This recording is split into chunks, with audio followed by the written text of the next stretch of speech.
Picture a street vendor in Lagos, Nigeria, counting her day's earnings. The Nigerian naira is collapsing in purchasing power, so by morning it will buy even less rice. The next day, a customer flashes their phone. 10 seconds later, the vendor holds a digital dollar. No bank, no 2-day wait, no 3% fee to Visa or MasterCard. And that digital dollar will still be worth $1 when the sun comes up. This is the power of stablecoins. For millions living under collapsing currencies, it's an essential lifeline. Today we'll unpack how these tokens work, why Washington just greenlit them, and how they will supercharge Bitcoin adoption. A stablecoin is a token on a public blockchain, but its value is anchored to the dollar. Each token is backed 1-for-1 by a real dollar or US Treasury bill held in a regulated institution.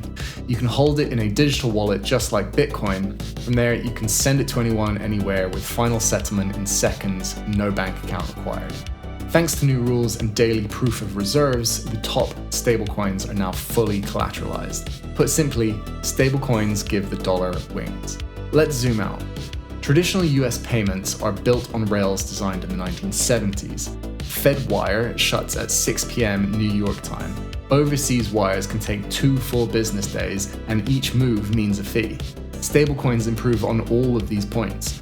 A payment made at 3 a.m. on a Sunday clears just as fast as one made at noon on a Tuesday, because blockchains never close. Fees drop from dollars to fractions of a cent. For merchants, settlement risk disappears. For consumers, the user experience shrinks to a tap and a confirmation beep. The result is a 24-hour borderless cash layer that lets ordinary people and their future AI assistants transact at the speed of the internet. Who would have guessed that the US Congress could turbocharge crypto? But that's exactly what happened with the Genius Act. The bill does 3 simple things. It says every compliant stablecoin must hold $1 or a 1-year T-bill for every token it issues, makes issuers publish daily reserve reports and submit to real audits, and bans issuers from paying interest to customers so these tokens remain for payments and never as an investment. The vote for the Genius Act wasn't even close. Democrats, Republicans, Wall Street, and Silicon Valley all wanted the same outcome: a clean, programmable dollar that can travel on blockchains without scaring the Fed. There's a side effect, and it's significant. Every new stablecoin in circulation forces the issuer to buy another treasury bill, which means demand for US government debt at a time where that demand is declining. This quietly extends the dollar's reign as a world reserve. Now, back to life in developing countries, where local money melts at a rate faster than you can keep up. Before stablecoins, your options were grim: hoard physical cash and get debased, pay extortionate black market rates for dollars, or just watch your savings evaporate. Now, you download a wallet, swap pesos for a dollar token, and minimize the impact of inflation. It's legal, fast, and invisible to capital controls. This dynamic turns every smartphone into an escape hatch. But it doesn't just stop wealth from melting. It pulls new investment in. When foreign capital knows it can fund projects, settle invoices, and repatriate profits instantly on chain, new markets light up on the radar. This lowers borrowing costs for local businesses in those markets. Add the coming wave of AI-driven remote work, and you have a new recipe for serious growth. Stablecoins supply the hard currency, smartphones supply the distribution, Bitcoin supplies the long-term apolitical store of value. For the first time, emerging market prosperity doesn't have to wait for permission from Western banks. But stability isn't growth. Just because a stablecoin adopter is no longer getting debased at 50% or more in their local currency, they're still losing 8% a year to dollar inflation. This creates an irresistible pull towards the hardest asset on the planet, in the same digital environment: Bitcoin. Payments are the doorway, but the pursuit of growth is the stampede of feet through the door. Here's a quick reality check on the biggest player in the game, Tether. Today they have about $120 billion in short-dated US treasuries and a bonus pile of over 100,000 Bitcoin, worth more than $10 billion. Over a long enough timeline, Bitcoin's number go up math will outrun treasury number go down math. If Bitcoin 10x's while the dollar bleeds 8% a year, Tether's Bitcoin stack eventually dwarfs its fiat stack. At that point, the risky part of the balance sheet isn't Bitcoin, it's the bonds.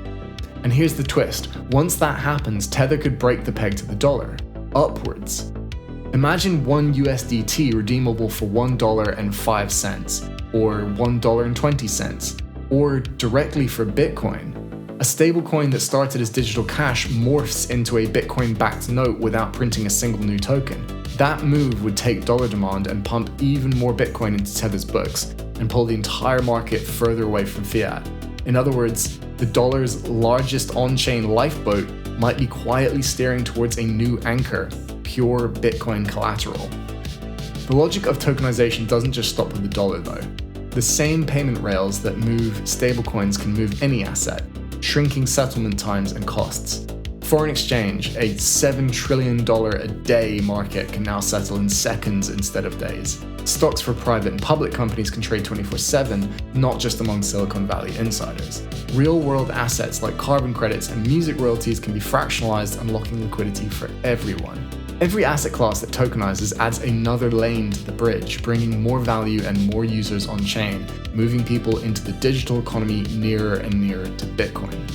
This brings us to the heart of the bridge. Stablecoins give us a faster, freer dollar, but the dollar is still political money, and history shows us that all political money is eventually printed to oblivion and hyperinflation. That's where Bitcoin provides the ultimate foundation. When trust in any fiat currency slips, holders can seamlessly move from the stablecoin layer to Bitcoin's fixed, unprintable 21 million supply. The financial hierarchy becomes clear. Local currency if absolutely necessary, dollar stablecoin for global commerce and short-term stability, Bitcoin for generational wealth preservation and freedom. Each layer provides an escape to the one above it. Nothing this powerful lands without turbulence, so let's be honest about the uncertainties. Regulatory patchwork. If Europe, the US, and Asia write mutually incompatible rules, liquidity could fracture across many small pools. Interest rate caps. Banning yield on compliant coins keeps payments clean, but it could also push savers into riskier corners of crypto. Some people will get burned before learning that Bitcoin is the only future decentralized global financial network. Issuer concentration. Right now, 2 companies control the bulk of stablecoin supply. What happens if one loses its banking partner or a reserve audit fails? Privacy versus compliance. Governments like traceable money, citizens like a measure of financial privacy. Striking that balance will be an ongoing political fight. Whilst these might slow stablecoin adoption, it won't stop Bitcoin adoption, and any amount of stablecoin adoption is bullish for Bitcoin in the long run. These rules are finally taking shape. All that's left is for the rest of the world to catch up and walk across the bridge to Valhalla. Thanks for joining me on this journey. Remember to like and subscribe. Catch you in the next one.